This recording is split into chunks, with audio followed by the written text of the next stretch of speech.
ਇਹ ਜਿਹੜਾ ਖੁਸ਼ਕੀ ਵਾਲਾ ਭਾਵੇਂ ਸਫ਼ਰ ਹੋਵੇ ਤੇ ਭਾਵੇਂ ਜਨਾਬ ਸਮੁੰਦਰ ਵਾਲਾ ਸਫ਼ਰ ਹੋਵੇ, ਇਹ ਸਮਝ ਲਓ ਤੁਸੀਂ ਦੋਜ਼ਖ ਦਾ ਸਫ਼ਰ ਕਰਦੇ ਹੋ। ਅੱਲਾ ਮਾਫ ਕਰੇ, ਇੰਨਾ ਕੋਈ ਖਤਰਨਾਕ ਅਜ਼ੀਅਤ ਵਾਲਾ ਸਫ਼ਰ ਹੁੰਦਾ ਹੈ ਕਿ ਇੱਕ ਆਮ ਬੰਦਾ ਇਹਦੇ ਬਾਰੇ ਚ ਸੋਚ ਵੀ ਨਹੀਂ ਸਕਦਾ ਹੈ। ਇਹਦੇ ਚ ਕੋਈ ਗਾਰੰਟੀ ਨਹੀਂ ਹੈ ਵੀ ਕਿ ਤੁਸੀਂ ਬਚਣਾ ਜਾਂ ਨਹੀਂ ਬਚਣਾ। ਤੁਹਾਨੂੰ ਦੱਸੋ 35-40 ਲੱਖ ਦੇ ਕੇ ਫਿਰ ਤੁਸੀਂ ਖੁਦਕੁਸ਼ੀ ਨਹੀਂ ਉਹ ਕਰ ਰਹੇ ਆ ਜਾਣ ਬੁੱਝ ਕੇ ਖੁਦ, ਯਾਨੀ ਉਹ ਸਮੁੰਦਰਾਂ 'ਚ ਮਰਨ ਵਾਲੇ ਮਰ ਗਏ, ਖੁਸ਼ਕੀ 'ਚ ਮਰਨ ਵਾਲੇ ਮਰ ਗਏ, ਬਾਰਡਰਾਂ ਦੇ ਉੱਤੇ ਧੱਕੇ ਖਾਦੇ, ਕੋਈ ਫੜਕ ਤੇ ਜੇਲ੍ਹਾਂ 'ਚ ਖੱਜਲ ਹੁੰਦੇ ਨੇ ਪਏ। ਮਜ਼ਦੂਰ ਬੰਦਾ ਇੱਥੇ ਸਾਰੀ ਜ਼ਿੰਦਗੀ ਮਜ਼ਦੂਰ ਹੀ ਰਹਿੰਦਾ ਹੈ। ਡਿਊਟੀ ਟਾਈਮਿੰਗਸ ਤੁਹਾਡੀਆਂ ਉਹ ਹੀ ਹੋਣ ਗਈਆਂ, ਔਰ ਉਸ ਤੋਂ ਬਾਅਦ ਜਨਾਬ ਤੁਸੀਂ ਕੰਮ ਜਿਹੜਾ 12-13 ਘੰਟੇ ਹੀ ਕਰਨਾ ਹੈ। ਛੁੱਟੀ ਵਗੈਰਾ ਤੁਹਾਨੂੰ ਨਹੀਂ ਦਿੱਤੀ ਜਾਏਗੀ। ਇਹ ਕਦੋਂ ਅਚੀਵ ਕੀਤਾ ਹੈ? ਇਹ 10-12 ਸਾਲ ਪਿੱਛੇ ਤੁਹਾਡੇ ਵਾਲਿਦ ਸਾਹਿਬ ਵਾਲਦਾ ਫੌਤ ਹੋ ਗਏ ਨੇ, ਤੁਹਾਡੇ ਰਿਸ਼ਤੇਦਾਰ ਫੌਤ ਹੋ ਗਏ ਨੇ, ਤੁਹਾਡੀ ਸ਼ਾਦੀ ਹੋਈ, ਤੁਹਾਡੇ ਬੱਚੇ ਜਵਾਨ ਹੋ ਗਏ ਨੇ, ਸਾਰੀ ਜ਼ਿੰਦਗੀ ਗਾਲ ਕੇ ਤੁਸੀਂ ਹੱਥ 'ਚ ਇੱਕ ਪੇਪਰ ਫੜਿਆ ਹੋਣਾ ਕਿ ਮੈਂ ਤੇ ਯੂਰਪ ਸੈੱਟ ਹੋ ਗਿਆ। ਇਸ ਚੀਜ਼ ਨੂੰ ਪਾਕਿਸਤਾਨ 'ਚ ਕਾਮਯਾਬੀ ਸਮਝਿਆ ਜਾਂਦਾ ਹੈ। ਇਹ ਉਹ ਹੀ ਬੰਦਾ ਕਰਦਾ ਹੈ ਜਿਹਦੇ ਕੋਲੋਂ ਨਵਾਂ ਪੈਸਾ ਆਉਂਦਾ ਹੈ। ਫਿਰ ਮੈਨੂੰ ਦੱਸੋ, ਇੱਥੇ ਤੁਸੀਂ ਯਾਰ ਮਜ਼ਦੂਰੀ ਕਰਦੇ ਹੋ ਪਏ, ਇੱਥੇ ਤੁਸੀਂ ਬੇਲਚਾ ਫੜੇ ਆ, ਤੇ ਪਾਕਿਸਤਾਨ ਜਾ ਕੇ ਜਨਾਬ ਤੁਹਾਡੀ ਕਾਟਨ ਨੂੰ ਕੱਟ ਨਹੀਂ ਪੈਂਦਾ ਹੈ ਵੀ, ਤੇ ਤੁਹਾਡੀ ਜਨਾਬ ਪੈਰ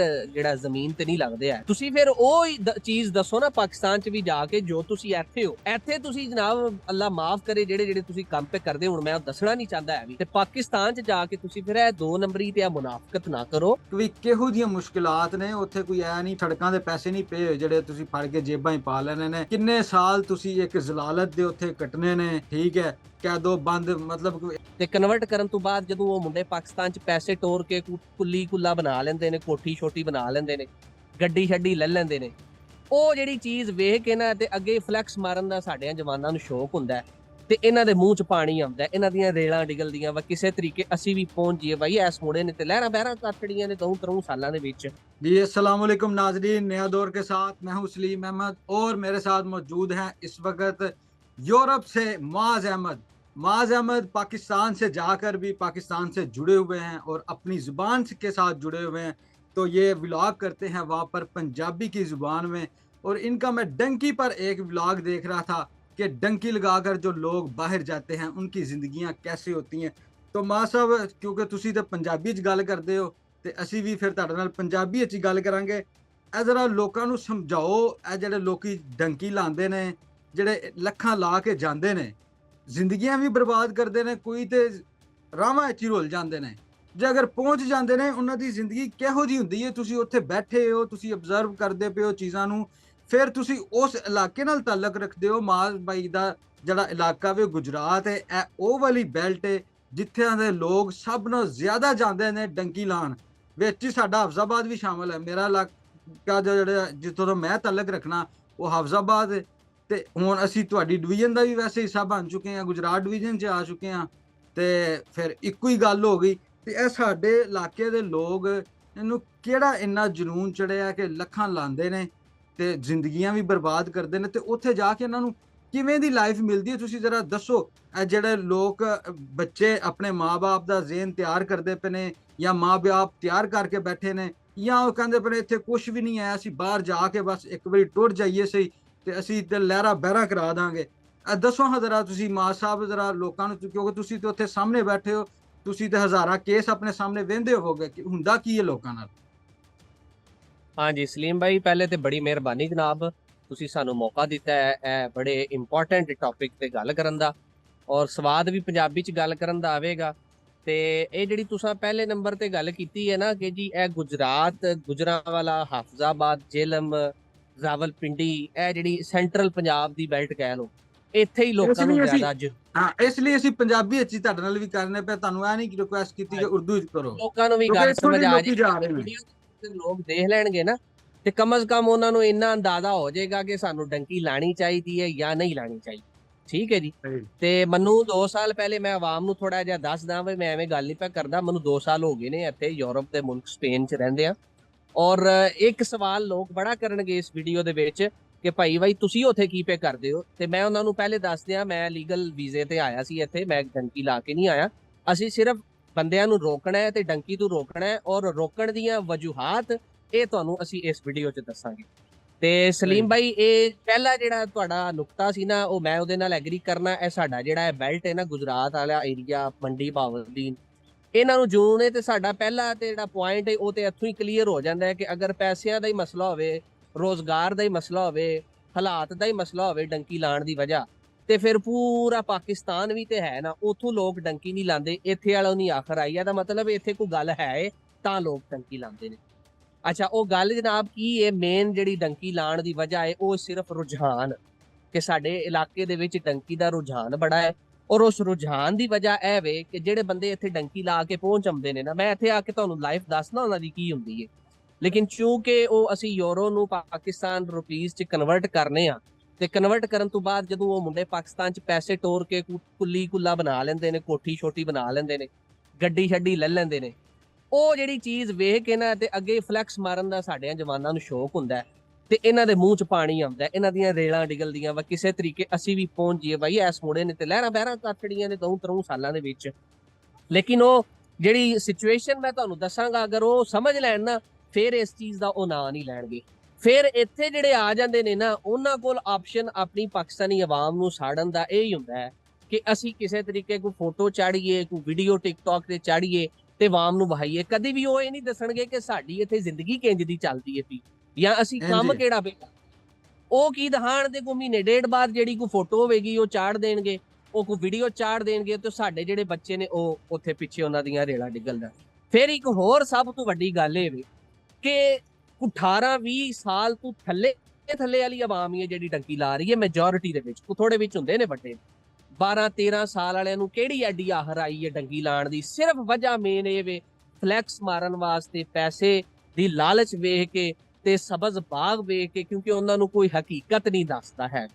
ਇਹ ਸਾਰਾ ਇੰਟਰੋ ਬਣਨ ਦੀ ਵਜ੍ਹਾ ਇਹ ਵੇ ਕਿ ਤੋਕੇ ਲੋਕਾਂ ਦਾ ਥੋੜਾ ਜਿਹਾ ਜ਼ਿਹਨ ਖੁੱਲ ਜੇ, ਬਈ ਅਸੀਂ ਜਿਹੜੇ ਜ਼ਿਹਨ 'ਚ ਬਿਠਾਇਆ ਨਾ ਪਾਕਿਸਤਾਨ ਦੇ ਹਾਲਾਤ ਬੜੇ ਖਰਾਬ ਨੇ ਤਾਂ ਅਸੀਂ ਡੰਕੀ ਲਾਉਂਦੇ ਹਾਂ। ਨਾ, ਡੰਕੀ ਲਾਉਣ ਵਾਲਾ ਬੰਦਾ ਕਦੀ ਵੀ ਹਾਲਾਤ ਦੀ ਵਜ੍ਹਾ ਨਾਲ 35-40 ਲੱਖ ਨਹੀਂ ਖਰਚਦਾ ਹੈ ਵੀ, ਬਲਕਿ ਇਸ ਵਜ੍ਹਾ ਨਾਲ ਖਰਚਦਾ ਹੈ ਕਿ ਉਹਦੇ ਆਲੇ ਦੁਆਲੇ ਵਾਲੇ ਪਿੰਡ ਦੇ ਮਹੱਲੇ ਦੇ ਯਾਰ ਦੋਸਤ ਉੱਥੇ ਨੇ, ਉਹ ਜ਼ਰਾ ਉੱਥੇ ਜਾ ਕੇ ਫੋਟੋਆਂ ਛੋਟੋਆਂ ਟੋਰਦੇ ਨੇ, ਪਿੱਛੇ ਉਹ ਗੱਡੀ ਛੱਡੀ ਮਹੀਨਾ ਛੁੱਟੀ ਆਉਂਦੇ ਨੇ ਤੇ ਆ ਕੇ ਸ਼ੋਅ ਮਾਰਦੇ ਨੇ ਕੱਪੜਾ ਜੁੱਤੀ ਵੱਲ ਪਾ ਕੇ, ਤੇ ਬਸ ਉਹ ਵੇਖ ਕੇ ਤੇ ਅਸੀਂ ਬਾਹਰ ਆਉਂਦੇ ਆ। ਇਹ ਵਜ੍ਹਾ ਜੇ ਜਨਾਬ ਡੰਕੀ ਦੀ।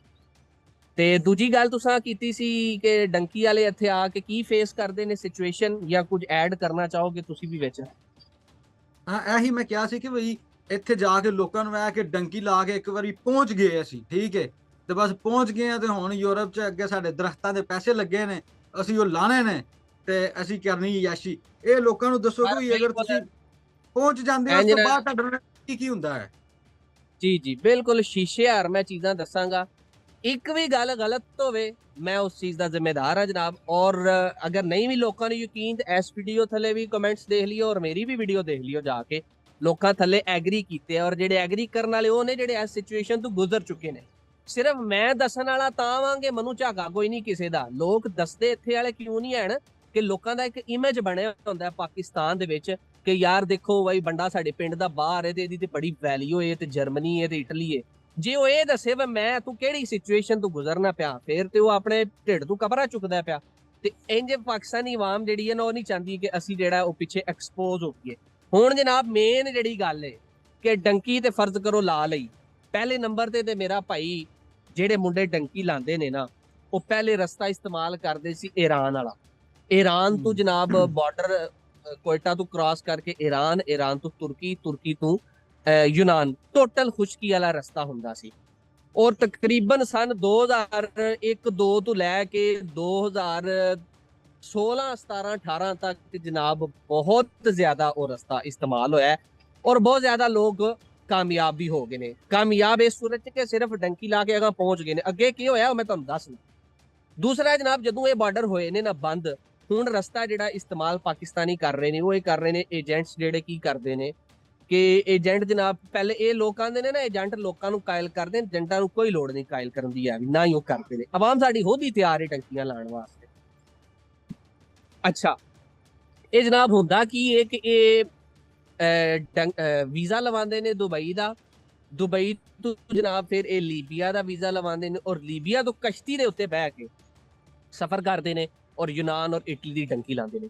ਇਹ ਜਿਹੜਾ ਖੁਸ਼ਕੀ ਵਾਲਾ ਭਾਵੇਂ ਸਫ਼ਰ ਹੋਵੇ ਤੇ ਭਾਵੇਂ ਜਨਾਬ ਸਮੁੰਦਰ ਵਾਲਾ ਸਫ਼ਰ ਹੋਵੇ, ਇਹ ਸਮਝ ਲਓ ਤੁਸੀਂ ਦੋਜ਼ਖ ਦਾ ਸਫ਼ਰ ਕਰਦੇ ਹੋ। ਅੱਲਾ ਮਾਫ ਕਰੇ, ਇੰਨਾ ਕੋਈ ਖਤਰਨਾਕ ਅਜ਼ੀਅਤ ਵਾਲਾ ਸਫ਼ਰ ਹੁੰਦਾ ਕਿ ਇੱਕ ਆਮ ਬੰਦਾ ਇਹਦੇ ਬਾਰੇ 'ਚ ਸੋਚ ਵੀ ਨਹੀਂ ਸਕਦਾ ਹੈ। ਔਰ ਫਿਰ ਦੂਜੀ ਚੀਜ਼, ਇਹਦੇ 'ਚ ਕੋਈ ਗਰੰਟੀ ਨਹੀਂ ਹੈ ਵੀ ਕਿ ਤੁਸੀਂ ਬਚਣਾ ਜਾਂ ਨਹੀਂ ਬਚਣਾ। ਮੈਨੂੰ ਦੱਸੋ 35-40 ਲੱਖ ਦੇ ਕੇ ਤੁਹਾਨੂੰ ਗਰੰਟੀ ਨਾ ਹੋਵੇ ਕਿ ਤੁਸੀਂ ਬਚਣਾ ਕਿ ਨਹੀਂ ਬਚਣਾ, ਤੇ ਫਿਰ ਤੁਸੀਂ ਖੁਦਕੁਸ਼ੀ ਨਹੀਂ ਉਹ ਕਰ ਰਹੇ ਆ ਜਾਣ ਬੁੱਝ ਕੇ ਖੁਦ, ਯਾਨੀ ਉਹ ਸਮੁੰਦਰਾਂ 'ਚ ਮਰਨ ਵਾਲੇ ਮਰ ਗਏ, ਖੁਸ਼ਕੀ 'ਚ ਮਰਨ ਵਾਲੇ ਮਰ ਗਏ, ਬਾਰਡਰਾਂ ਦੇ ਉੱਤੇ ਧੱਕੇ ਖਾਦੇ, ਕੋਈ ਫੜ ਕੱਤੇ, ਜੇਲ੍ਹਾਂ 'ਚ ਖੱਜਲ ਹੁੰਦੇ ਨੇ ਪਏ। ਜੇ ਕੋਈ ਵਹਤ ਕਰਕੇ ਔਖਿਆ ਸੁੱਖਿਆ ਹੋ ਕੇ ਤੁਸੀਂ ਇੱਥੇ ਪਹੁੰਚ ਗਏ ਹੋ ਜਨਾਬ, ਤੁਸੀਂ ਇਟਲੀ ਫਰਜ਼ ਕਰੋ ਪਹੁੰਚ ਗਏ ਹੋ, ਤੁਸੀਂ ਯੂਨਾਨ ਪਹੁੰਚ ਗਏ ਹੋ, ਤੁਸੀਂ ਸਪੇਨ ਪਹੁੰਚ ਗਏ ਹੋ, ਕੀ ਹੁੰਦਾ ਜਨਾਬ? ਮੈਂ ਭਾਈਜਾਨ ਐਸੇ ਐਸੇ ਬੰਦੇ ਵੇਖੇ ਨੇ ਜਿਹੜੇ 12-12 ਸਾਲ 14-14 ਸਾਲ ਤੋਂ ਆਪਣੇ ਪੇਪਰ ਨਹੀਂ ਬਣਵਾ ਸਕੇ ਔਰ ਇੱਥੇ ਖੱਜਲ ਹੁੰਦੇ ਨੇ। ਠੀਕ ਹੈ ਜੀ, ਉਹ ਜਿਹੜੀ ਜ਼ਲਾਲਤ ਵਾਲੀ ਜ਼ਿੰਦਗੀ ਹੈ ਨਾ ਬਗੈਰ ਪੇਪਰਾਂ ਤੋਂ ਸਲੀਮ ਭਾਈ, ਉਹ ਬੰਦਾ ਕੋਈ ਇਮੇਜਿਨ ਵੀ ਨਹੀਂ ਕਰ ਸਕਦਾ। ਉਹਦੇ ਵਿੱਚ ਜਨਾਬ ਤੁਹਾਡਾ ਕੋਈ ਰਿਕਾਰਡ ਨਹੀਂ ਗਵਰਨਮੈਂਟ ਦੇ ਕੋਲ ਹੈ ਵੀ, ਤੁਸੀਂ ਲੋਕਾਂ ਦੇ ਤਰਲੇ ਮਿੰਤਾਂ ਕਰਕੇ ਲੋਕਾਂ ਕੋਲੋਂ ਕੰਮ ਲੈਣਾ, ਉਹ ਕੰਮ ਤੁਹਾਨੂੰ 400 ਯੂਰੋ 500 ਯੂਰੋ 600 ਯੂਰੋ 700 ਯੂਰੋ ਤੇ ਮਿਲੇਗਾ ਔਰ ਉਹਦੇ ਚ ਕਿਉਂਕਿ ਤੁਸੀਂ ਗੈਰ ਕਾਨੂੰਨੀ 12-12 ਘੰਟੇ ਜਿਹੜਾ ਕਰ ਜੀ ਤੁਸੀਂ ਗੈਰ ਕਾਨੂੰਨੀ ਜੋ ਹੋ ਨਾ ਇੱਥੇ, ਫਿਰ ਲੋਕੀ ਤੁਹਾਡਾ ਵੀ ਇਸਤੇਸਾਲ ਕਰਦੇ ਨੇ, ਯੂਜ਼ ਕਰਦੇ ਨੇ। ਬਿਲ ਸਰ ਇੱਥੇ ਦੇ ਬੰਦੇ ਜਿਹੜੇ ਨੇ ਨਾ ਪਾਕਿਸਤਾਨੀ, ਜਿਨ੍ਹਾਂ ਦੇ ਆਲਰੇਡੀ ਕਾਰੋਬਾਰ ਸੈੱਟ ਹੋ ਗਏ ਨੇ, ਉਹਨਾਂ ਨੂੰ ਗੈਰ ਕਾਨੂੰਨੀ ਬੰਦਾ ਬੜਾ ਵਾਰਾ ਖਾਂਦਾ ਹੈ, ਕਿਉਂਕਿ ਉਹਨਾਂ ਨੂੰ ਟੈਕਸ ਵੀ ਨਹੀਂ ਉਸ ਬੰਦੇ ਦਾ ਦੇਣਾ ਪੈਂਦਾ ਔਰ ਅੱਧੇ ਤੋਂ ਵੀ ਘੱਟ ਸੈਲਰੀ ਤੇ ਉਹ 12-12 ਘੰਟੇ ਉਹਦੇ ਕੋਲੋਂ ਕੰਮ ਲੈਂਦੇ ਨੇ। ਇਹ ਉਹ ਸਾਰੇ ਫਲੈਕਸਾਂ ਮਾਰਨ ਵਾਲੇ ਜਿਹੜੇ ਟਿਕਟੌਕ ਦੇ ਉੱਤੇ ਦੇ ਫੋਟੋਆਂ ਛੋਟੋਆਂ ਚਾੜਦੇ ਨੇ ਨਾ, ਇਹ ਸਾਰੇ ਇਹ ਹੀ ਕੰਮ ਕਰਦੇ ਜੀ। ਅੱਛਾ, ਕੰਮ ਉਹਨਾਂ ਕੋਲੋਂ ਲਿਆ ਜਾਂਦਾ ਹੈ, ਉਹਨਾਂ ਨੂੰ ਇਹ ਸੈਲਰੀ ਦਿੱਤੀ ਜਾਂਦੀ ਹੈ, ਕੋਈ ਪਤਾ ਨਹੀਂ ਉਹਨਾਂ ਨੂੰ ਕਿ ਉਹਨਾਂ ਦੇ ਪੇਪਰਸ ਕਦੋਂ ਬਣਨੇ। ਸਪੇਨ ਜਿਸ ਮੁਲਕ ਦੇ ਵਿੱਚ ਮੈਂ ਰਹਿ ਰਿਹਾ ਔਰ ਇਹਦਾ ਗਵਾਂਢੀ ਮੁਲਕ ਹੈ ਪੁਰਤਗਾਲ, ਇੱਥੇ ਗੈਰ ਕਾਨੂੰਨੀ ਬੰਦਾ 2, 2.5, 3 ਸਾਲ ਅਗਰ ਆਪਣੀ ਰਿਹਾਇਸ਼ ਦਾ ਕੋਈ ਰਿਕਾਰਡ ਸ਼ੋ ਕਰ ਦੇਣਾ ਕਿ ਮੈਂ ਜੀ ਇੱਥੇ ਹੀ ਆ 2, 2.5 ਸਾਲ ਤੋਂ, ਤੇ ਉਹਨੂੰ ਪੇਪਰ ਮਿਲ ਜਾਂਦੇ ਨੇ। ਔਰ ਦੂਸਰਾ ਅਸਾਈਲਮ ਲਿਆ ਜਾਂਦਾ ਹੈ ਯੂਰਪ ਦੇ ਮੁxtਲਿਫ ਕੰਟਰੀਜ਼ 'ਚ, ਲੇਕਿਨ ਜਿਹੜਾ ਇਹ ਮੁਲਕ ਸਪੇਨ ਔਰ ਪੁਰਤਗਾਲ, ਇਹਨਾਂ ਦਾ ਅਸਾਈਲਮ ਪਾਸ ਹੋਣ ਦੇ ਚਾਂਸਿਸ। ਅਸਾਈਲਮ ਸਲੀਮ ਭਾਈ ਕੀ ਹੁੰਦਾ ਹੈ ਕਿ ਮੈਨੂੰ ਪਾਕਿਸਤਾਨ ਦੇ ਵਿੱਚ ਬੜਾ ਖਤਰਾ ਹੈ ਔਰ ਮੈਂ ਤਾਂ ਇੱਥੇ ਆਇਆ, ਔਰ ਇਹ ਟੋਟਲ ਝੂਠ ਤੇ ਮਬਨੀ ਹੁੰਦਾ ਹੈ, ਕਿਸੇ ਬੰਦੇ ਨੂੰ ਕੋਈ ਖਤਰਾ ਨਹੀਂ ਹੁੰਦਾ ਹੈ ਵੀ ਬਹਰਹਾਲ ਪੇਪਰਾਂ ਦੀ ਲਾਲਚ ਇਹ ਇੱਥੇ ਆ ਕੇ ਇਹਨਾਂ ਨੂੰ ਕਰਨਾ ਪੈਂਦਾ। ਉਹ ਜਿਹੜੀ ਅਸਾਈਲਮ ਵਾਲੀ ਜ਼ਿੰਦਗੀ ਹੈ ਉਹ ਵੀ ਇਹਦੇ ਨਾਲ ਰਲਦੀ ਮਿਲਦੀ ਹੈ ਜਿਹੜੀ ਤੁਹਾਨੂੰ ਮੈਂ ਅੱਗੇ ਦੱਸੀ ਹੈ ਬਗੈਰ ਪੇਪਰਾਂ ਤੋਂ। ਅੱਛਾ, ਹੁਣ ਬਗੈਰ ਪੇਪਰਾਂ ਤੋਂ ਜਿਹੜਾ 2, 2.5 ਸਾਲ ਤੁਸੀਂ ਇੱਥੇ ਜ਼ਲਾਲਤ ਕੱਟਣੀ, ਉਹਦੇ ਵਿੱਚ ਤੁਸੀਂ ਇੱਕ ਕਮਰੇ 'ਚ 5-5 7-7 ਬੰਦੇ ਨੇ, ਜਦੋਂ ਪੇਪਰ ਲੱਭ ਜਾਣੇ ਨੇ ਫਿਰ ਕੀ ਹੋਣਾ ਉਹ ਵੀ ਮੈਂ ਤੁਹਾਨੂੰ ਦੱਸਣਾ। ਉਹ ਇਹ ਜ਼ਲਾਲਤ ਜਿਹੜੀ ਹੈ ਨਾ ਜਨਾਬ, ਇਹ ਤੁਸੀਂ ਖੱਟਣੀ ਖੱਟਣੀ। ਇਹ ਤੁਹਾਨੂੰ ਕਿਸੇ ਰੈਸਟੋਰੈਂਟ ਤੇ ਪਾਕਿਸਤਾਨੀ ਕਿਸੇ ਕੋ ਕੰਮ ਲੱਭ ਜੇ, ਕਿਸੇ ਫੈਕਟਰੀ 'ਚ ਲੱਭ ਜੇ ਗੈਰ ਕਾਨੂੰਨੀ, ਕਿਸੇ ਕੰਸਟਰਕਸ਼ਨ ਵਾਲੀ ਜਗ੍ਹਾ ਤੇ ਕੰਮ ਲੱਭ ਜੇ, ਤੁਹਾਨੂੰ ਪੈਸੇ ਘੱਟ, ਬਗੈਰ ਛੁੱਟੀ ਤੋਂ ਤੁਹਾਨੂੰ 12-13 ਘੰਟੇ ਕੰਮ ਕਰਨਾ ਪਵੇਗਾ। ਕਿਸੇ ਨੂੰ ਪੇਪਰ ਲੈਂਦਿਆਂ 3-4 ਸਾਲ ਲੱਗ ਜਾਂਦੇ, ਕਿਸੇ ਨੂੰ 10 ਸਾਲ, ਕਿਸੇ ਨੂੰ 15 ਸਾਲ, ਕਿਸੇ ਨੂੰ 20-20 ਸਾਲ ਵੀ ਲੋਕਾਂ ਨੂੰ ਹੋ ਗਏ ਨੇ। ਲੋਕ ਪਿਛਾਂ ਕੋਈ ਨਹੀਂ ਗਿਆ, ਐਵੇਂ ਕਿਉਂ ਪਿਛਾਂ ਜਾਣਗੇ ਤੇ ਕੀ ਬਣੇਗਾ। ਅੱਛਾ, ਲੈਟ ਸਪੋਜ਼ ਹੁਣ ਇਹ ਜ਼ਲਾਲਤ ਵਾਲੀ ਤੁਸੀਂ ਜ਼ਿੰਦਗੀ ਖੱਟ ਲਈਏ, ਉਸ ਤੋਂ ਬਾਅਦ ਤੁਹਾਡੇ ਪੇਪਰ ਬਣ ਗਏ ਤੇ ਤੁਸੀਂ ਸਮਝੋਗੇ ਬਈ ਹੁਣ ਤੇ ਜ਼ਿੰਦਗੀ ਦੇ ਵਿੱਚ ਯਾਸ਼ੀ ਤੇ ਸਕੂਨ ਹੈ। ਕੋਈ ਮੇਰਾ ਭਰਾ ਐਸੀ ਗੱਲ ਨਹੀਂ ਹੈ ਵੀ। ਮਜ਼ਦੂਰ ਬੰਦਾ ਇੱਥੇ ਸਾਰੀ ਜ਼ਿੰਦਗੀ ਮਜ਼ਦੂਰ ਹੀ ਰਹਿੰਦਾ ਔਰ ਉਹ ਸੈਲਰੀ ਜਿਹੜੀ ਤੁਹਾਨੂੰ ਬਗੈਰ ਪੇਪਰਾਂ ਤੋਂ ਮਿਲਦੀ ਏ, ਉਹਦੇ ਤੋਂ ਕਹਿ ਲਓ ਕਿ ਬਈ 50% ਜ਼ਿਆਦਾ ਮਿਲ ਜੇਗੀ। ਜੇ 500 ਯੂਰੋ ਮਿਲਦਾ ਹੈ ਤੇ 1000 ਯੂਰੋ ਮਿਲਣਾ ਸ਼ੁਰੂ ਹੋ ਗਏ। ਡਿਊਟੀ ਟਾਈਮਿੰਗਸ ਤੁਹਾਡੀਆਂ ਉਹ ਹੀ ਹੋਣ ਗਈਆਂ ਔਰ ਉਸ ਤੋਂ ਬਾਅਦ ਜਨਾਬ ਤੁਸੀਂ ਕੰਮ ਜਿਹੜਾ 12-13 ਘੰਟੇ ਹੀ ਕਰਨਾ ਹੈ, ਛੁੱਟੀ ਵਗੈਰਾ ਤੁਹਾਨੂੰ ਨਹੀਂ ਦਿੱਤੀ ਜਾਏਗੀ। ਹਾਂ, ਬੜੇ ਚਾਂਸ ਤੁਹਾਡੀ ਲੱਕ ਅੱਛੀ ਹੈ, ਤੁਸੀਂ ਹਾਰਡ ਵਰਕਿੰਗ ਹੋ, ਤੁਸੀਂ ਜ਼ੁਬਾਨ ਸਿੱਖ ਲੈਂਦੇ ਹੋ, ਤੇ ਫਿਰ ਉਹ ਇਹ ਵੇ ਕਿ ਇੱਥੇ ਦੀ ਗੋਰਿਆਂ ਦੀ ਕੋਈ ਕੰਪਨੀ ਸ਼ੰਪਨੀ ਹੋਵੇਗੀ, ਜਦੋਂ ਤੁਹਾਡੇ ਹੱਥ 'ਚ ਲੀਗਲ ਰੈਜ਼ੀਡੈਂਸੀ ਹੋਏਗੀ ਨਾ, ਉਹ ਤੁਹਾਨੂੰ ਜਵਾਬ ਦੇ ਦੇਣਗੇ। ਫਿਰ ਇਹ ਵੇ ਕਿ ਤੁਹਾਨੂੰ ਸੈਲਰੀ ਥੋੜੀ ਅੱਛੀ ਮਿਲ ਜੇਗੀ, ਤੁਹਾਨੂੰ ਫਿਰ ਜਿਹੜੇ ਰਾਈਟਸ ਇੱਥੇ ਵਰਕਰਸ ਦੇ ਹੁੰਦੇ ਨੇ ਕਿ 8 ਘੰਟੇ ਕੰਮ ਕਰਨਾ, 2 ਦਿਨ ਛੁੱਟੀ ਹੋਵੇਗੀ, ਉਹ ਚੀਜ਼ਾਂ ਤੁਹਾਨੂੰ ਮਿਲ ਜਾਣਗੀਆਂ। ਲੇਕਿਨ ਇਹ ਕਦੋਂ ਚੀਜ਼ਾਂ ਮਿਲਣਗੀਆਂ? ਜਦੋਂ ਤੁਸੀਂ 5 ਸਾਲ 8 ਸਾਲ, ਹਰ ਬੰਦੇ ਦੀ ਕਿਸਮਤ ਤੇ ਡਿਪੈਂਡ ਕਰਦੇ ਨੇ ਇੱਥੇ ਪੇਪਰਸ, ਜਾਂ ਇੱਥੇ ਆ ਕੇ ਤੁਹਾਡੇ ਰਿਲੇਸ਼ਨਸ ਤੇ ਡਿਪੈਂਡ ਕਰਦੇ ਨੇ ਕਿ ਤੁਹਾਡੇ ਇੱਥੇ ਪਾਕਿਸਤਾਨੀ ਹੈ ਜਿਹੜੇ ਆਲਰੇਡੀ ਦੇਸੀ ਬੰਦੇ ਨੇ, ਦੇਸੀਆਂ ਤੇ ਡਿਪੈਂਡ ਤੁਸੀਂ ਤਾਂ ਕਰਨਾ, ਤੁਹਾਨੂੰ ਇੱਥੇ ਦੀ ਜ਼ੁਬਾਨ ਨਹੀਂ ਆਉਂਦੀ ਹੈ, ਤੁਸੀਂ ਕਿਸੇ ਨੂੰ ਜਾਣਦੇ ਕੋ ਨਹੀਂ ਆਏ, ਤੁਸੀਂ ਕਿਸੇ ਨਾਲ ਜਾ ਕੇ ਕੀ ਗੱਲ ਕਰੋਗੇ? ਗੋਰੇ ਨਾਲ ਵਾ ਮੇਰੀ ਹੈਲਪ ਕਰ, ਨਾ ਗੋਰੇ ਤੁਹਾਡੇ ਤੇ ਯਕੀਨ ਕਰਨਾ, ਨਾ ਤੁਹਾਨੂੰ ਜ਼ੁਬਾਨ ਆਉਂਦੀ, ਤੁਸੀਂ ਹੈਲਪ ਪਾਕਿਸਤਾਨੀਆਂ ਦੀ ਲੈਣੀ, ਤੇ ਪਾਕਿਸਤਾਨੀ ਦਿਨ ਖੁਦ ਖੰਜਲ ਹੁੰਦੇ ਨੇ ਨਾ, ਉਂਝ ਹੀ ਤੁਹਾਨੂੰ ਖੱਜਲ ਕਰਨਗੇ। ਤੇ ਉਹ ਜਨਾਬ ਫਿਰ ਤੁਸੀਂ ਕੀ ਕਰਨਾ ਹੈ ਬਈ, ਇਹ ਤੁਹਾਨੂੰ ਜੌਬ ਵਗੈਰਾ ਜਿਹੜੀ ਇਹ ਪੇਪਰਸ ਤੋਂ ਬਾਅਦ ਮਿਲ ਜੇਗੀ ਔਰ ਫਿਰ ਤੁਸੀਂ ਕਹਿ ਸਕਦੇ ਹੋ ਬਈ ਮੈਂ ਜਨਾਬ ਕੋਈ ਅਚੀਵ ਕਰ ਲਿਆ। ਇਹ ਕਦੋਂ ਅਚੀਵ ਕੀਤਾ ਹੈ? ਇਹ 10-12 ਸਾਲ ਪਿੱਛੇ ਤੁਹਾਡੇ ਵਾਲਦ ਸਾਹਿਬ ਵਾਲਦਾ ਫੌਤ ਹੋ ਗਏ ਨੇ, ਤੁਹਾਡੇ ਰਿਸ਼ਤੇਦਾਰ ਫੌਤ ਹੋ ਗਏ ਨੇ, ਤੁਹਾਡੀ ਸ਼ਾਦੀ ਹੋਈ, ਤੁਹਾਡੇ ਬੱਚੇ ਜਵਾਨ ਹੋ ਗਏ ਨੇ, ਸਾਰੀ ਜ਼ਿੰਦਗੀ ਗਾਲ ਕੇ ਤੁਸੀਂ ਹੱਥ 'ਚ ਇੱਕ ਪੇਪਰ ਫੜਿਆ ਹੋਣਾ ਕਿ ਮੈਂ ਤੇ ਯੂਰਪ ਸੈੱਟ ਹੋ ਗਿਆ। ਇਸ ਚੀਜ਼ ਨੂੰ ਪਾਕਿਸਤਾਨ 'ਚ ਕਾਮਯਾਬੀ ਸਮਝਿਆ ਜਾਂਦਾ ਹੈ ਔਰ ਉਹ ਮਿਹਨਤ ਜਿਹੜੀ ਕੀਤੀ ਜਾਂਦੀ ਹੈ ਨਾ, ਜਿਹਦੇ ਬਾਅਦ ਮਹੀਨੇ ਬਾਅਦ 1000 ਯੂਰੋ ਫਰਜ਼ ਕਰੋ ਬਚਦਾ ਪਿਆ, ਤੇ ਉਹ 3 ਲੱਖ ਪਾਕਿਸਤਾਨ ਟੋਰ ਕੇ ਤੇ ਪਿੱਛੇ ਕੋਠੀ ਬਣਾ ਲਈ ਤੇ ਗੱਡੀ ਲੈ ਲਈ। ਉਹ ਜਿਹੜੀ ਮਿਹਨਤ ਹੈ ਨਾ ਭਾਜੀ, ਉਸ ਮਿਹਨਤ ਦਾ ਸਿਲਾ ਪਾਕਿਸਤਾਨੀਆਂ ਨੂੰ ਜੋ ਮਿਲਦਾ ਹੈ, ਕਿਉਂਕਿ ਇਹ ਲੀਗਲ ਨਹੀਂ ਹੁੰਦੇ, ਉਹ ਸਿਲਾ ਉਹ ਨਹੀਂ ਹੈ ਵੀ ਜਿਹੜਾ ਉਹਨਾਂ ਨੂੰ ਮਿਲਣਾ ਚਾਹੀਦਾ। ਜਿੰਨੀ ਕੋਈ ਮਿਹਨਤ ਕਰਦੇ ਨੇ, ਜਿੰਨੀਆਂ ਕੋਈ ਮਜ਼ਦੂਰੀਆਂ ਕਰਦੇ ਨੇ, ਜਿੰਨੇ ਕੋ ਮੁਸ਼ਕਲਾਤ ਦਾ ਮੁਸ਼ਕਲ ਵਕਤ ਇਹ ਯੂਰਪ ਦੇ ਵਿੱਚ ਰਹਿ ਕੇ ਵੇਖਦੇ ਨੇ। ਕਿਸੇ ਹੋਰ ਅਰਬ ਸ਼ਰਬ ਦੀ ਮੈਂ ਗੱਲ ਨਹੀਂ ਕਰਦਾ ਪਿਆ, ਇਹ ਯੂਰਪ ਦੀ ਗੱਲ ਪਿਆ ਕਰਨਾ, ਜਿਹਦਾ ਪਾਕਿਸਤਾਨੀਆਂ ਦੇ ਜ਼ਿਹਨ 'ਚ ਕਨਸੈਪਟ ਹੈ ਕਿ ਇੱਥੇ ਬਸ ਪਹੁੰਚਣ ਦੀ ਦੇਰ ਹੈ ਤੇ ਅੱਗੋਂ ਇਹ ਪਿੱਛੇ ਦਰਖਤ ਲੱਗੇ ਨੇ ਤੇ ਪੈਸੇ ਯੂਰੋ ਲਾਈ ਜਾਣੇ ਤੇ ਪਿੱਛੇ ਟੋਰੀ ਜਾਂਦੇ ਨੇ। ਇਹ ਜਨਾਬ ਸਿਚੁਏਸ਼ਨ ਹੈ ਸਲੀਮ ਸਾਹਿਬ। ਜੀ ਬਿਲਕੁਲ ਮਾਂ ਸਾਹਿਬ, ਤੁਸੀਂ ਬਿਲਕੁਲ ਦੱਸਿਆ ਕਿ ਵੀ ਕੀ ਸਿਚੁਏਸ਼ਨ ਹੁੰਦੀ ਹੈ ਇੱਥੇ ਯੂਰਪ 'ਚ ਆਉਣ ਤੋਂ ਬਾਅਦ, ਸਟੈਪ ਬਾਏ ਸਟੈਪ। ਤੇ ਤੁਸੀਂ ਨਾ ਇੱਕ ਪੈਗਾਮ ਉਹ ਲੋਕਾਂ ਨੂੰ ਵੀ ਦਵੋ ਜਿਹੜੇ ਯੂਰਪ ਕਿਸੇ ਤਰੀਕੇ ਪਹੁੰਚ ਗਏ ਨੇ, ਲੀਗਲ ਇਲੀਗਲ ਪਹੁੰਚ ਗਏ ਨੇ, ਉੱਥੇ ਕੰਮ ਕਰਦੇ ਪਏ ਨੇ, ਪੜ੍ਹਦੇ ਪਏ ਨੇ, ਕੁਝ ਵੀ ਕਰਦੇ ਪਏ ਨੇ। ਉਹਨਾਂ ਦੇ ਪਿੱਛੇ ਜਿਹੜੇ ਨੇ ਘਰ ਵਾਲੇ, ਤੇ ਇੱਥੇ ਇਹਨਾਂ ਨੂੰ ਜਿਹੜੇ ਲੋਕ ਸ਼ੋਅ ਆਫ ਕਰਾਉਂਦੇ ਨੇ, ਕਿਉਂਕਿ ਸਭ ਨੂੰ ਵੱਡੀ ਵਜ੍ਹਾ ਜਿਹੜੀ ਹੈ ਨਾ, ਕਿਉਂਕਿ ਉਹ ਵਹਿੰਦੇ ਪਿੱਛੇ ਉਹ ਫਲਾਣੇ ਦਾ ਮੁੰਡਾ ਗਿਆ ਸੀ, ਉਹਨੇ ਏਡੀ ਵੱਡੀ ਕੋਠੀ ਪਾ ਲਈ, ਉਹਨੇ ਘੋੜਿਆਂ ਦਾ ਅਸਤਬਲ ਬਣਾ ਲਿਆ, ਠੀਕ ਹੈ, ਉਹ ਆਂਦਾ 5 ਗੱਡੀਆਂ ਉਹਦੇ ਨਾਲ ਹੁੰਦੀਆਂ ਨੇ। ਤੇ ਇਹ ਜਿਹੜੇ ਲੋਕ ਸ਼ੋਅ ਆਫ ਕਰਵਾਉਂਦੇ ਨੇ, ਇੱਕ ਉੱਥੇ ਬਹਿ ਕੇ ਜਿਹੜਾ ਕੁਝ ਕਰਵਾਉਂਦੇ ਨੇ ਕਿ ਭਈ ਇੱਥੇ ਤੇ ਪਤਾ ਨਹੀਂ ਅਸੀਂ ਕੀ, ਭਾਵੇਂ ਇੱਥੇ ਬਾਜ਼ਾਰਾਂ 'ਚ ਝਾੜੂ ਮਾਰਦੇ ਹੋਣ, ਤੇ ਉੱਥੇ ਵਹਾਉਂਦੇ ਕਿ ਭਈ ਅਸੀਂ ਪਤਾ ਨਹੀਂ ਬੜੇ ਵੱਡੇ ਨਵਾਬ ਲੱਗੇ ਆ ਯੂਰਪ 'ਚ, ਠੀਕ ਹੈ। ਉਹ ਬੰਦਿਆਂ ਲਈ ਪੈਗਾਮ ਦਵੋ। ਤੇ ਫਿਰ ਜਿਹੜੇ ਪਿੱਛੇ ਜਿਹੜੇ ਪਾਕਿਸਤਾਨ ਲੋਕਾਂ ਨੂੰ ਵਹਾਉਂਦੇ ਨੇ ਕਿ ਬਈ ਇਹ ਸਾਡੇ ਕੋਲ ਤਾਂ ਪਤਾ ਨਹੀਂ ਬਹੁਤ ਰੁਪਈਆ ਆ ਗਿਆ ਤੇ ਤੁਸੀਂ ਵੀ ਨਿਕਲੋ ਯੂਰਪ, ਤੇ ਉੱਥੇ ਬਹਿੰਦੇ ਪਏ ਨੇ ਪੈਸੇ ਤੇ ਫੜ ਲਿਓ। ਇਹ ਜਰਾ ਪੈਗਾਮ ਦੇਣਾ ਚਾਹੀਦਾ ਕਿ ਬਈ ਇਹ ਵਾਲਾ ਹਿਸਾਬ ਨਹੀਂ ਹੈ। ਸ਼ੋ ਆਫ ਜਿਹੜਾ ਕਰਾਉਂਦੇ ਨੇ ਨਾ, ਇਹਨਾਂ ਨੂੰ ਜਰਾ ਪੈਗਾਮ ਤੁਸੀਂ ਦਿਓ ਹਾਂ ਜਰਾ, ਦੋਵਾਂ ਪਾਸਿਓਂ, ਜਿਹੜੇ ਪਾਕਿਸਤਾਨ ਆ ਕੇ ਵੀ ਕਰਦੇ ਨੇ ਜਾਂ ਉੱਥੇ ਬਹਿ ਕੇ ਵੀ ਲੱਗੇ ਨੇ। ਜਿਹੜੇ ਬੰਦੇ ਤੇ ਇੱਥੇ ਨੇ ਨਾ ਯੂਰਪ 'ਚ ਪਾਕਿਸਤਾਨੀ, ਜਿਨ੍ਹਾਂ ਨੇ ਇੱਕ ਚਲੋ ਕਿ ਆਪਣੀ ਅੱਛੀ ਲਾਈਫ ਸਟਾਰਟ ਕਰ ਲਈ ਹੈ, ਪੈਸੇ ਕਮਾਉਣ ਲੱਗ ਪਏ ਨੇ, ਉਹ ਜਿਸ ਤਰ੍ਹਾਂ ਵੀ ਕਮਾਉਂਦੇ ਨੇ ਪਏ, ਮਜ਼ਦੂਰੀ ਕਰਦੇ ਨੇ ਪਏ, ਜੋ ਵੀ, ਸਾਨੂੰ ਉਹਦੇ ਤੇ ਇਤਰਾਜ਼ ਨਹੀਂ, ਜਿਸ ਤਰ੍ਹਾਂ ਵੀ ਉਹ ਰੋਜ਼ੀ ਕਮਾਉਂਦੇ ਨੇ ਪਏ, ਉਹਨਾਂ ਦਾ ਰਾਈਟ ਬਣਦਾ। ਲੇਕਿਨ ਇਸ ਚੀਜ਼ ਨੂੰ ਤੇ ਸਾਡਾ ਦੀਨ ਵੀ ਠੀਕ ਨਹੀਂ ਕਹਿੰਦਾ ਹੈ ਵੀ ਕਿ ਤੁਹਾਡੇ ਕੋਲ ਅਗਰ ਕੋਈ ਚੀਜ਼ ਆ ਗਈ ਹੈ ਤੇ ਤੁਸੀਂ ਉਹਨੂੰ ਸ਼ੋਅ ਆਫ ਕਰਵਾਓ ਲੋਕਾਂ ਨੂੰ ਸਾੜਨ ਵਾਸਤੇ। ਇਹ ਸਿਰਫ ਵਜ੍ਹਾ ਇਹ ਹੁੰਦੀ ਹੈ ਕਿ ਸਾਡੇ ਜ਼ਿਹਨ 'ਚ ਇਹ ਹੁੰਦਾ ਹੈ ਕਿ ਅਸੀਂ ਸ਼ਰੀਕਾਂ ਨੂੰ ਵਹਾਉਂਦੇ ਹਾਂ ਪਏ, ਅਸੀਂ ਪਿੱਛੇ ਆਪਣੇ ਬੰਦਿਆਂ ਨੂੰ, ਜੀਆਂ ਨੂੰ ਵਹਾਉਂਦੇ ਹਾਂ ਪਏ ਕਿ ਅਸੀਂ ਬੜਾ ਕੁਝ ਅਚੀਵ ਕਰ ਲਿਆ, ਤੇ ਇਹ ਵੇਖੋ ਅਸੀਂ ਗੱਡੀਆਂ 'ਚ ਫਿਰਨੇ ਆ ਪਏ, ਤੇ ਇਹ ਵੇਖੋ ਜੀ ਅਸੀਂ ਗੋਰਿਆਂ ਦੇ ਵਿੱਚ ਰਹਿੰਦੇ ਆ ਪਏ। ਇਹ ਪਾਕਿਸਤਾਨੀਆਂ ਵਾਸਤੇ ਭਾਜੀ ਪੈਗਾਮ ਇਹ ਹੀ ਹੈ ਕਿ ਇਸ ਚੀਜ਼ ਦਾ ਤੁਹਾਨੂੰ ਕੋਈ ਫਾਇਦਾ ਨਹੀਂ ਹੈ ਵੀ ਕਿੰਨੀ ਕੁ ਦੇਰ ਤੁਸੀਂ ਲੋਕਾਂ ਨੇ ਸ਼ੋਅ ਆਫ ਕਰਾ ਕੇ ਤੇ ਆਪਣੇ ਆਪ ਨੂੰ ਸੈਟੀਸਫਾਈ ਕਰ ਲੋਗੇ।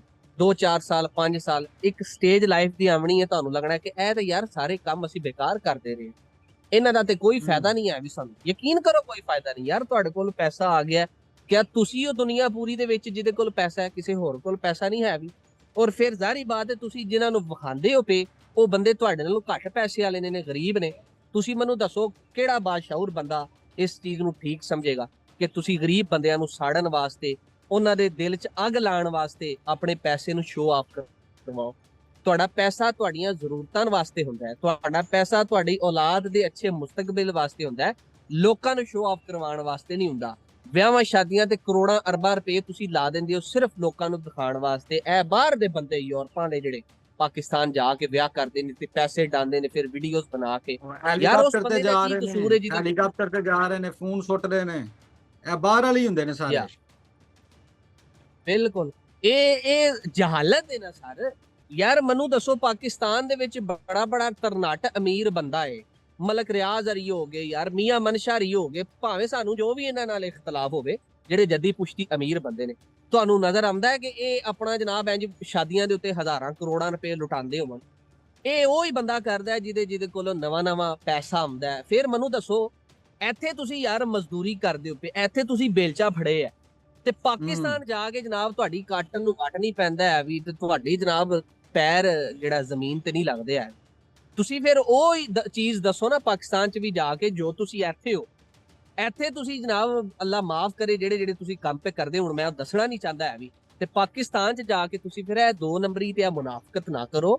ਅੱਲਾਹ ਤਾਲਾ ਨੇ ਜਿਹੜਾ ਤੁਹਾਨੂੰ ਦਿੱਤੇ ਹੈ ਰਿਜ਼ਕ, ਉਹਦੇ ਤੇ ਸ਼ੁਕਰ ਅਦਾ ਕਰੋ, ਆਪਣੀ ਜ਼ਰੂਰਤ ਦਾ ਇਸਤੇਮਾਲ ਕਰੋ। ਹਾਂ ਕਿਸੇ ਭੈਣ ਭਰਾ ਦੀ, ਕਿਸੇ ਗਰੀਬ ਦੇ ਪਿੱਛੇ ਮਦਦ ਕਰ ਸਕਦੇ ਹੋ ਯਾਰ, ਉਹਦੇ ਹਾਲਾਤ ਬਦਲਣ 'ਚ, ਉਹਦੇ ਰੋਜ਼ਗਾਰ 'ਚ, ਤੇ ਉਹ ਤੁਸੀਂ ਕਰੋ, ਠੀਕ ਹੈ। ਸ਼ੋਅ ਆਫ ਕਰਵਾਉਣ ਨਾਲ ਸਿਰਫ ਤੁਸੀਂ ਆਪਣੀ ਦਿਲੀ ਤਸਕੀਨ ਤੇ ਲੈ ਲੈਂਦੇ ਹੋ, ਲੇਕਿਨ ਜਿਹੜੇ ਘਰ ਤੁਸੀਂ ਉਜਾੜਦੇ ਹੋ ਨਾ, ਜਿਹਨੂੰ ਤੁਹਾਨੂੰ ਵੇਖ ਕੇ ਜਿਹੜੇ ਇਹ ਡੰਕੀਆਂ ਲਾਉਂਦੇ ਨੇ, ਇਹ ਤੁਹਾਡੇ ਤੇ ਹੀ ਇਸ ਚੀਜ਼ ਦਾ ਜ਼ਿੰਮਾ ਹੁੰਦਾ। ਦੂਜਾ, ਜਿਹੜੇ ਪਾਕਿਸਤਾਨ 'ਚ ਸਲੀਮਾਈ ਬੰਦੇ ਨੇ, ਜਿਹੜੇ ਇਹਨਾਂ ਨੂੰ ਵੇਖ ਕੇ ਤੇ ਸਮਝ ਲੈਂਦੇ ਨੇ ਵੀ ਇਹ ਹੀ ਜ਼ਿੰਦਗੀ ਏ, ਉਹਨਾਂ ਨੂੰ ਇਹ ਸੋਚਣਾ ਚਾਹੀਦਾ ਹੈ ਕਿ ਅਸੀਂ ਇਸ ਜ਼ਿੰਦਗੀ ਨੂੰ ਅਚੀਵ ਕਰਨ ਵਾਸਤੇ ਜਿਹੜਾ ਰਸਤਾ ਅਪਣਾ ਰਹੇ ਹਾਂ, ਕਿਆ ਉਹ ਰਸਤਾ ਠੀਕ ਹੈ। ਹੁਣ ਮੇਰਾ ਇਤਰਾਜ਼ ਇਹ ਨਹੀਂ ਹੈ ਵੀ ਕਿ ਤੁਸੀਂ ਬਾਹਰ ਨਾ ਆਓ 100 ਬਿਸਮਿਲ੍ਲਾ ਆਓ, ਲੇਕਿਨ ਕਾਨੂੰਨੀ ਤਰੀਕੇ ਨਾਲ ਆਵੋ। ਕਾਨੂੰਨੀ ਤਰੀਕਾ ਸਟੂਡੈਂਟ ਵੀਜ਼ਾ ਵੀ ਹੋ ਸਕਦਾ ਹੈ, ਕਾਨੂੰਨੀ ਤਰੀਕਾ ਵਰਕ ਪਰਮਿਟ ਵੀ ਹੋ ਸਕਦਾ ਹੈ, ਠੀਕ ਹੈ। ਕਾਨੂੰਨੀ ਤਰੀਕਾ ਕੋਈ ਅਰਬ ਕੰਟਰੀ ਵੀ ਹੋ ਸਕਦਾ ਹੈ ਜਿੱਥੇ ਤੁਹਾਨੂੰ ਜੌਬ ਮਿਲਦੀ ਹੈ। ਇਹ ਯੂਰਪ ਦੇ ਟੈਕੇ ਵਾਸਤੇ ਨਾ ਆਵੋ। ਮੇਰੀਆਂ ਵੀਡੀਓਜ਼ ਥੱਲੇ ਅਰਬਾਂ ਮੁਲਕਾਂ ਦੇ ਲੋਕ ਕਮੈਂਟ ਕਰਦੇ ਪਏ ਹੁੰਦੇ ਨੇ, ਜਿਹੜੇ ਉੱਥੋਂ 70 ਲੱਖ 80 ਲੱਖ ਦੇ ਕੇ ਯੂਰਪ ਆਉਂਦੇ ਨੇ, ਆਂਦੇ ਨੇ ਅਸੀਂ ਗਲਤੀ ਕਰ ਲਈ, ਅਸੀਂ ਕਿੱਥੇ ਆ ਕੇ ਫਸ ਗਏ ਆ।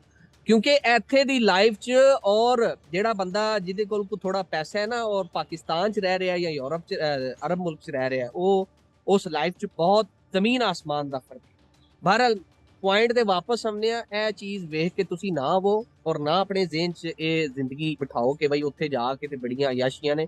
ਕੋਈ ਅਯਾਸ਼ੀਆਂ ਨਹੀਂ, ਬਹੁਤ ਹੀ ਘਟੀਆ ਲਾਈਫ ਗੁਜ਼ਾਰ ਕੇ ਤੇ ਤੁਸੀਂ ਕੋਈ ਸਕੂਨ ਲੈਣਾ ਹੈ। ਔਰ ਜਦੋਂ ਸਕੂਨ ਲੈਣ ਦਾ ਟਾਈਮ ਆਉਣਾ ਹੈ, ਤੁਸੀਂ ਆਵਾਮ ਨੂੰ ਆਪਣਾ ਪੈਸਾ ਸ਼ੋ ਆਫ ਕਰਵਾਉਣਾ ਸ਼ੁਰੂ ਕਰ ਦੇਣਾ ਹੈ। ਸਾਰਿਆਂ ਦੀ ਇਹ ਹਿਸਟਰੀ 90% ਯੂਰਪ 'ਚ ਗੈਰ ਕਾਨੂੰਨੀ ਲੋਕ ਆਏ ਨੇ, 15 ਸਾਲ ਹੋ ਗਏ ਨੇ, ਅੱਜ ਜਾ ਕੇ ਕੋਈ ਚੀਜ਼ ਅਚੀਵ ਕੀਤੀ ਹੈ ਤੇ ਪਾਕਿਸਤਾਨੀਆਂ ਨੂੰ ਪਿੱਛੇ ਵਹਾ ਕੇ ਤੇ ਆਪਣੇ ਦਿਲ ਨੂੰ ਇਹਨਾਂ ਨੇ ਤਸਕੀਨ ਦੇਣੀ ਹੁੰਦੀ ਹੈ। ਹਾਂ, ਲੀਗਲ ਤਰੀਕੇ ਨਾਲ ਤੁਸੀਂ ਬਾਹਰ ਆਓ। ਅੱਛਾ, ਜੇ ਫਰਜ਼ ਕਰੋ ਕੋਈ ਲੀਗਲ ਤਰੀਕਾ ਨਹੀਂ ਹੈ ਵੀ, ਤੇ ਫਿਰ ਵੀ ਤੁਹਾਨੂੰ ਉਚਕਲ ਆਉਂਦੀ ਵੀ ਬਾਹਰ ਆਉਣੀ ਦੀ, ਤੇ ਫਿਰ ਇਸ ਜ਼ਿੰਦਗੀ ਵਾਸਤੇ ਤਿਆਰ ਰਹੋ। ਬਿਲਕੁਲ ਅਸੀਂ ਇਸ ਚੀਜ਼ ਤੇ ਐਗਰੀ ਨਹੀਂ ਕਰਦੇ ਕਿ ਤੁਸੀਂ ਆਓ ਇਸ ਤਰੀਕੇ ਨਾਲ, ਲੇਕਿਨ ਜੇ ਆਉਣਾ ਜੇ ਤੇ ਫਿਰ ਇਹ ਸਿਚੁਏਸ਼ਨ ਤੁਹਾਨੂੰ ਫੇਸ ਕਰਨੀ ਪਵੇਗੀ। ਹਾਂ, ਕੋਈ ਰਸਤਾ ਨਹੀਂ ਹੈ ਵੀ, ਤੇ ਫਿਰ ਮੇਰਾ ਭਰਾ ਜਿੱਥੇ ਹੈ ਉਹ ਉੱਥੇ ਕੋਈ ਤੇ ਕਰੋ ਨਾ। ਸਾਡੇ ਜ਼ਿਆਦਾ ਲੋਕ ਤਾਂ ਵੀ ਸਮੀਲੀ ਭਾਈ ਬਾਹਰ ਆਉਂਦੇ ਨੇ ਕਿ ਪਾਕਿਸਤਾਨ ਚੋਂ ਕੱਖ ਕਰਦੇ ਵੀ ਨਹੀਂ। ਆਪਣੇ ਇਲਾਕੇ ਦੀ ਮੈਂ ਗੱਲ ਕਰਨਾ, ਟੱਬਰਾਂ ਦੇ ਟੱਬਰ ਸਾਡੇ ਲੋਕਾਂ ਦੇ ਵਿਹਲੇ ਨੇ, ਬਿਲਕੁਲ ਕਰਦੇ ਹੀ ਕੱਖ ਨਹੀਂ। ਜ਼ੇਨ ਇਹ ਬਣਾਇਆ ਬਾਬਾ ਠੀਕ ਹੈ, ਟੁਰ ਜਾਣਾ 2-4 ਸਾਲਾਂ ਨੂੰ ਬਾਹਰ ਟੁਰ ਜਾਣਾ। ਯਾਰ ਜਦੋਂ ਜਾਣਾ ਟੁਰ ਜਾਈਓ, ਜਾਂ ਤੁਹਾਡੇ ਕੋਲ ਜਾਣ ਦਾ ਕੋਈ ਰਸਤਾ ਨਹੀਂ, ਜਿੰਨਾ ਚਿਰ ਉੱਥੇ ਕੁਝ ਤੇ ਕਰਨ ਨਾ, ਉਹ ਕੱਖ ਭੰਨ ਕੇ ਦੋਹਰਾ ਕਰੋ ਤਾਂ ਕਿ ਤੁਹਾਨੂੰ ਪਤਾ ਲੱਗੇ ਯਾਰ ਕਿ ਮਿਹਨਤ ਜਿਹੜੀ ਹੁੰਦੀ ਹੈ, ਭਾਵੇਂ ਪਾਕਿਸਤਾਨ 'ਚ ਹੋਵੇ ਭਾਵੇਂ ਬਾਹਰ ਹੋਵੇ, ਉਹ ਮਿਹਨਤ ਹੀ ਹੁੰਦੀ ਹੈ। ਬਾਹਰ ਆ ਕੇ ਬਗੈਰ ਮਿਹਨਤ ਤੋਂ ਪੈਸੇ ਨਹੀਂ ਲੱਭਦੇ ਆ। ਬਿਲਕੁਲ ਬਿਲकुल ਜੀ ਮਾਂ ਸਾਹਿਬ, ਬਹੁਤ ਸ਼ੁਕਰੀਆ ਤੁਹਾਡਾ। ਤੁਸੀਂ ਬਿਲਕੁਲ ਚਾਨਣ ਵਰਗਾ ਦਿਖਾ ਦਿੱਤਾ ਜਿਹੜੇ ਲੋਕੀ ਬਾਹਰ ਆਣਾ ਚਾਹੁੰਦੇ ਨੇ ਕਿ ਵੀ ਕਿੰਨੀਆਂ ਮੁਸ਼ਕਿਲਾਂ ਉਹਨਾਂ ਨੂੰ ਫੇਸ ਕਰਨੀਆਂ ਪੈਂਦੀਆਂ, ਕਿਸ ਤਰ੍ਹਾਂ ਆ ਸਕਦੇ ਨੇ, ਲੀਗਲ ਵੇ ਵੀ ਤੁਸੀਂ ਦੱਸ ਦਿੱਤਾ। ਫਿਰ ਅਗਰ ਡੰਕੀ ਲਾ ਕੇ ਜਿਹੜੇ ਆ ਜਾਂਦੇ ਨੇ ਉਹਨਾਂ ਨੂੰ ਉਸ ਤੋਂ ਬਾਅਦ ਕੀ ਮੁਸ਼ਕਿਲਾਂ ਸਾਹਮਣੇ ਆਉਂਦੀਆਂ ਉਹ ਵੀ ਤੁਸੀਂ ਦੱਸ ਦਿੱਤਾ। ਤੇ ਉਹ ਲੋਕ ਜਿਹੜੇ ਬੈਠੇ ਨੇ ਡੰਕੀ ਲਾ ਕੇ ਜਾਣਾ ਚਾਹੁੰਦੇ ਨੇ, ਉਹ ਪਹਿਲੇ ਅੱਲਾ ਦਾ ਵਾਸਤਾ ਭਰਾਵੋ ਡੰਕੀ ਨਾ ਲਾਵੋ। ਹੋਰ ਵੀ ਬੜੇ ਤਰੀਕੇ ਨੇ, ਉਸ ਤਰੀਕੇ ਨਾਲ ਤੁਸੀਂ ਬਾਹਰ ਜਾਓ। ਅਗਰ ਤੁਸੀਂ ਟੁਰ ਵੀ ਜਾਂਦੇ ਹੋ ਨਾ, ਤੇ ਇਹ ਵੇਖ ਲਓ ਇਹ ਭਾਈ ਬਾਹਰ ਬੈਠੇ ਨੇ, ਤੁਹਾਨੂੰ ਦੱਸ ਰਹੇ ਨੇ ਕਿ ਵੀ ਕਿਹੋ ਜਿਹੀਆਂ ਮੁਸ਼ਕਿਲਾਤ ਨੇ ਉੱਥੇ। ਕੋਈ ਐ ਨਹੀਂ ਸੜਕਾਂ ਦੇ ਪੈਸੇ ਨਹੀਂ ਪਏ ਹੋਏ ਜਿਹੜੇ ਤੁਸੀਂ ਫੜ ਕੇ ਜੇਬਾਂ 'ਚ ਪਾ ਲੈਣੇ ਨੇ। ਕਿੰਨੇ ਸਾਲ ਤੁਸੀਂ ਇੱਕ ਜ਼ਲਾਲਤ ਦੇ ਉੱਥੇ ਕੱਟਣੇ ਨੇ, ਠੀਕ ਹੈ। ਕੈਦੋ ਬੰਦ, ਮਤਲਬ ਕੈਦੋ ਬੰਦ ਹੀ ਹੋ ਗਿਆ ਨਾ, ਬੰਦੀਆਂ ਲੱਗਦੀਆਂ ਨੇ ਮਾਂ ਸਾਹਿਬ। ਹੈ ਹੀ ਨਾ, ਇੱਧਰ ਨਹੀਂ ਜਾ ਸਕਦੇ, ਇੱਧਰ ਨਹੀਂ ਜਾ ਬੰਦੇ ਨੇ ਸਕਦੇ। ਜਿਨ੍ਹਾਂ ਦੇ ਪਿੱਛੇ ਵਾਲਦੈਨ ਫੌਤ ਹੋ ਗਏ, ਠੀਕ ਹੈ ਜੀ, ਇਹ 10-12-14 ਸਾਲ ਦੀ ਗੈਰ ਕਾਨੂੰਨੀ ਜ਼ਿੰਦਗੀ ਦੇ ਵਿੱਚ ਪਿੱਛੋਂ ਮਾਂ-ਬਾਪ ਫੌਤ ਹੋ ਗਏ ਨੇ, ਰਿਸ਼ਤੇਦਾਰ ਭੈਣਾਂ ਭਰਾ ਕਈਆਂ ਦੇ ਫੌਤ ਹੋ ਗਏ ਨੇ, ਕਈਆਂ ਦੇ ਬਿਮਾਰੀ 'ਚ ਨਹੀਂ ਪਹੁੰਚ ਸਕੇ, ਐਮਰਜੈਂਸੀ ਕੋਈ ਨਹੀਂ ਕਰ ਸਕੇ ਜੀ। ਤੇ ਮੈਂ ਨਾ ਯਾਰ ਉਸ ਪੈਸੇ ਨੂੰ ਤੁਸੀਂ ਚੁੱਲ੍ਹੇ ਦੇ ਵਿੱਚ ਪਾਣਾ ਹੈ ਕਿ ਜਿਹਨੂੰ ਖੱਟਣ ਵਾਸਤੇ ਤੁਸੀਂ ਆਪਣੇ ਮਾਂ-ਪਿਓ ਦਾ ਉਹ ਲਮਹਾ ਗਵਾ ਛੜਿਆ, ਜਿਹਦੇ 'ਚ ਉਹ ਸਭ ਤੋਂ ਜ਼ਿਆਦਾ ਉਹਨਾਂ ਨੂੰ ਤੁਹਾਡੀ ਜ਼ਰੂਰਤ ਸੀ, ਠੀਕ ਹੈ ਜੀ। ਬਿਲਕੁਲ ਬਿਲकुल। ਤੇ ਬਹੁਤ ਸ਼ੁਕਰੀਆ ਮਾਂ ਸਾਹਿਬ, ਤੁਸੀਂ ਸਾਨੂੰ ਸਾਡੀ ਜਿਹੜੀ ਆਡੀਅנס ਹੈ ਉਹਨਾਂ ਨੂੰ ਸਮਝਾਉਣ ਦੀ ਕੋਸ਼ਿਸ਼ ਤੇ ਕੀਤੀ ਹੈ। ਖਾਸ ਕਰ ਅਸੀਂ ਜਿਹੜੇ ਆਪਣੇ ਲੋਕ ਨੇ ਨਾ, ਸਾਡੀ ਬੈਲਟ ਵਾਲੇ ਲੋਕ, ਉਹਨਾਂ ਲਈ ਪੰਜਾਬੀ ਵਿੱਚ ਵੀਡੀਓ ਕੀਤੀ ਹੈ। ਮਾਸ ਡੋਗਾ ਸਾਹਿਬ ਨੇ ਪਹਿਲੇ ਵੀ ਉਂਝ ਵੀ ਪੰਜਾਬੀ 'ਚ ਕਰਦੇ ਸੀ, ਤੇ ਮੈਂ ਕਿਹਾ ਕਿ ਵੀ ਚਲੋ ਆਡੀਅנס ਵੀ ਸਾਡੀ ਉਹ ਹੀ ਹੈ, ਤੇ ਅਸੀਂ ਪੰਜਾਬੀ 'ਚ ਕਰਨੇ ਕਿ ਲੋਕਾਂ ਦੇ ਮਾਂ ਪਿਓ ਵੀ ਸੁਣਨ, ਬੱਚੇ ਵੀ ਸੁਣਨ ਕਿ ਯਾਰ ਇਹ ਤਰੀਕਾ ਨਹੀਂ ਹੈ, ਡੰਕੀ ਲਾ ਕੇ ਜਾਣਾ ਆਸਾਨ ਨਹੀਂ ਹੈ। ਉੱਥੇ ਅਗਰ ਤੁਸੀਂ ਪਹੁੰਚ ਵੀ ਜਾਂਦੇ ਹੋ ਤੇ ਤੁਹਾਡੀ ਜ਼ਿੰਦਗੀ ਆਸਾਨ ਨਹੀਂ है। तो बहुत शुक्रिया मां साहब, तुसी बड़ी डिटेल नाल सानू समझाया, साडी ऑडियंस ਨੂੰ ਵੀ ਸਮਝਾਇਆ। तो नाजरीन, मुझे जी दी इजाजत, मिलते हैं अगली वीडियो में। अल्लाह हाफिज।